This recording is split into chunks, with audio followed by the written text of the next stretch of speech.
For the plants for prosperity and the moringa plants, what are the unit economics? Like, what is the plant worth? How often can you harvest the leaves? How does the margins work? Okay. We have grown the plants in our Jaffri nursery in jungle from the seed. So plant doesn't cost us anything, very, very frank. The cost comes when there's a manpower there. Naturally, the manpower, there's a watering issue, all these things. So a plant of, let's say, 4 to 5 feet, I'm ready to give it in 500 rupees. Let me be very frank. Okay. As cheap as that.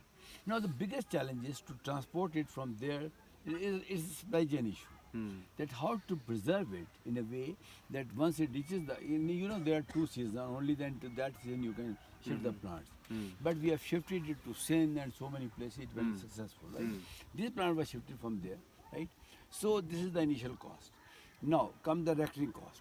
The recurring cost is somebody taking care of them, right? So we have come out with a solution that the lady who is taking the care of these plants, she is a mother of 3, 4 kids, right? The lady will be given a stipend, and the children will get the fee for their schools. But a place like this, Mera Bagwal, we have our own school here. You can see the kids were actually they are being trained, and they are being trained by our instructors from abroad. We are teaching them computer skills. We are teaching them some religious education like Quran Pak, all these things. So it's a multifarious project. So it is sustainability. Okay. Everybody who is investing will get the money. But it is an economy of scales. If we do it for only few hundred plants, it's not going to end up. So we want to do it in lakhs of plants. And when you are working in like location like this, you have internet, you have a computer lab, you have a training center. I am looking for partners like them. Let me be very frank with you. With a partner like you. Yeah, I would like so, to. So come on, and this is the first question you have. You can have second question.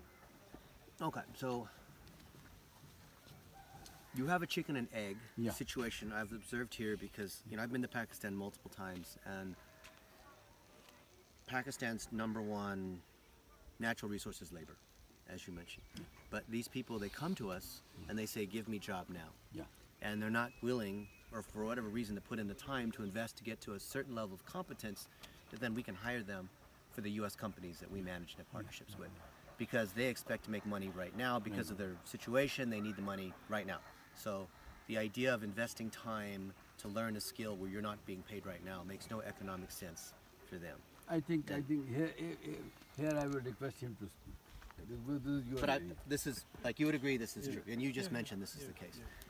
And I see Rihan trying to tackle the situation by just paying these people with no sort of economic, we believe that if you train people, they should be able to do a micro task, whatever the minimum amount of education is to do a commercially viable task that then pays for this in a self-sustaining kind of way.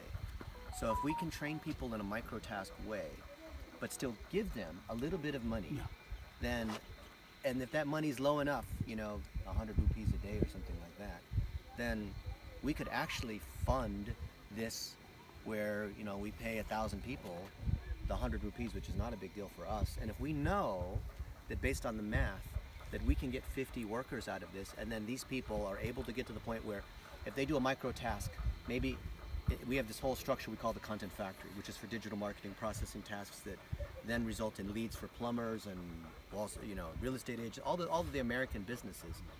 Then we know that if someone can, let's say this gestation period is like 6 weeks, they learn digital literacy, all of these things, and they can do 1 task per hour. We've timed it, and they should be able to do 1 task every 15 minutes. So 4 tasks per hour times 8, 30 some tasks per day. But if they can do 1 task per hour, then their economic value in this marketplace that we have thousands of businesses that are ready to buy people who are doing these tasks. We have both sides of the supply and demand. We have the demand, we don't have the supply. That's why we want to work with you and partner. Because we have this, these people economically, if they can qualify, they are worth, at the very minimum, if they can just go through this basic training, they can be worth $8 per day. But if they can move up, they can be worth $16, because we have tasks that are worth $5, $10.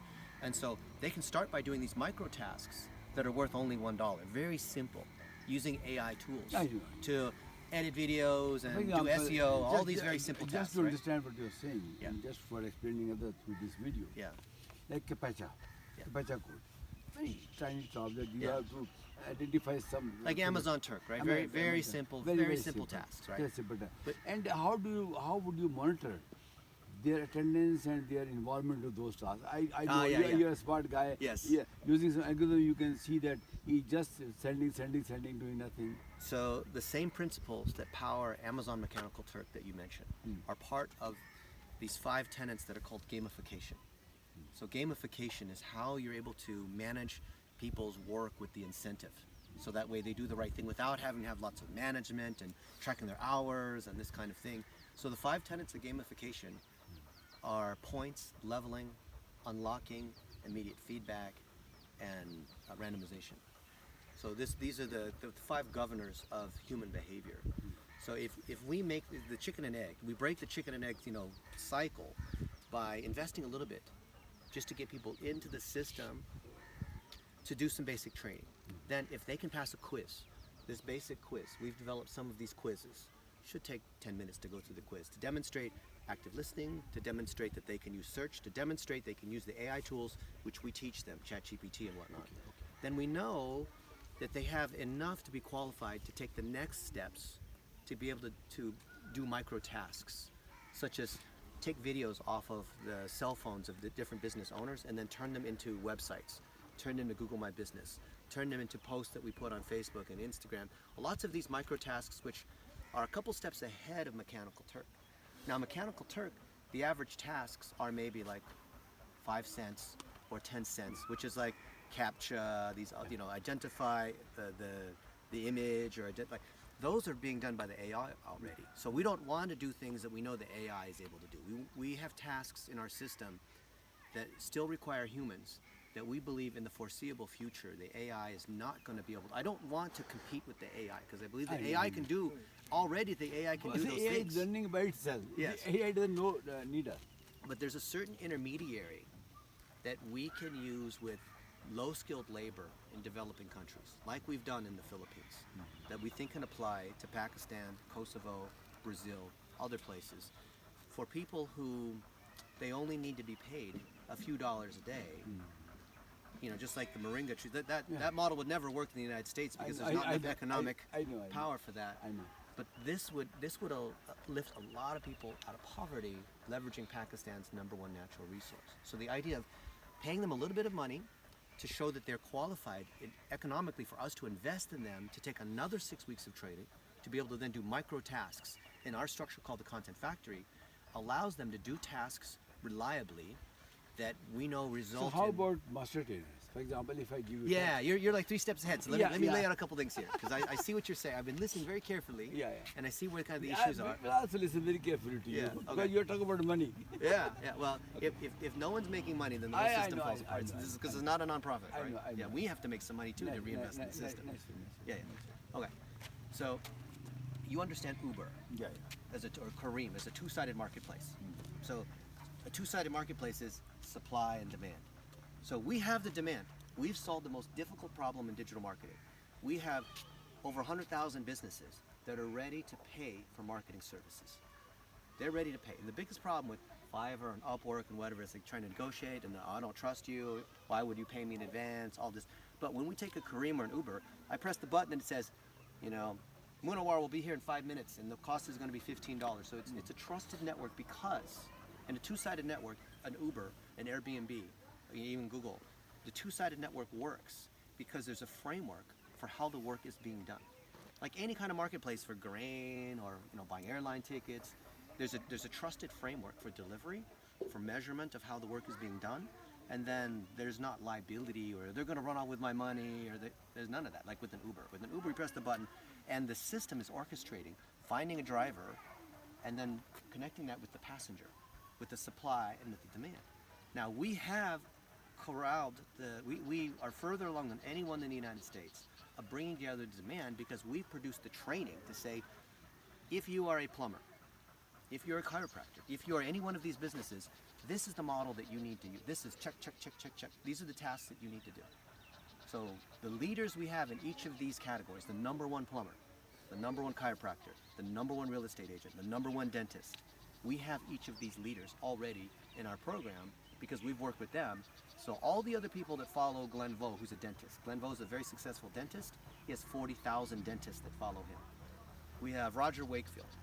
He is a well-known plumber, very successful plumber, and he has 1 million followers, 1 million subscribers on YouTube. Can I and all make a this. quick question? Yeah. The quality of plumbing in US is totally different than the plumbing we have here. Yes, yes. We actually we would like to have a quick fix, right? Yeah.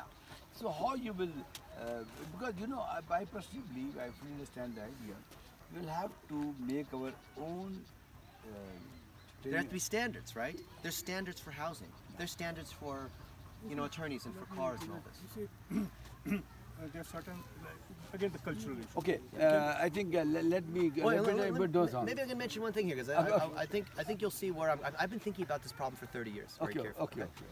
So because we have clear standards of execution that we've demonstrated ourselves, and we've done this for very big companies in America, that gives trust to anyone else who follows Nike or Starbucks or other folks that we've done this for, who have many locations, right? Because there's a standard, we can take work, break it down into micro tasks, then anyone who comes through our training to be able to do that micro task, we don't have to manage them or manage how many hours they do it. We measure according to the output. So it's very easy to measure whether that micro task was done successfully. So in terms of management, it's not, in an Uber, you're not managing the drivers. The system is managing it because it's very clear, because there's rider feedback, right? The customer is giving 1 to 5 stars, right? Like a Yelp or a Google Maps or whatever. The restaurant, they get 1 to 5 stars. So because these workers here that are doing micro tasks are doing it for the underlying dentist or plumber, they're getting rated 1 to 5 stars. So if they fall below 4.5 stars, they get kicked out of the system. So that's very different than we have to monitor the work and QA and be the police and all of this. I believe the system, through gamification, which is what two-sided networks are built upon, can create that. But to do that here, ironically, we still need operational, on-the-ground leadership. Because if we don't have someone who is here in this village who is successfully making money in our system, it's not going to convince all the other people that they need to come and do this as well. Those people in America, it works for them, but not here in my village. Yeah. And that's why Rihan's not had success, because he's had so many people here that are just getting free money from him. Yeah. I think the answer lies in the training of trainers. Yes. Once tomorrow we sit in our blue area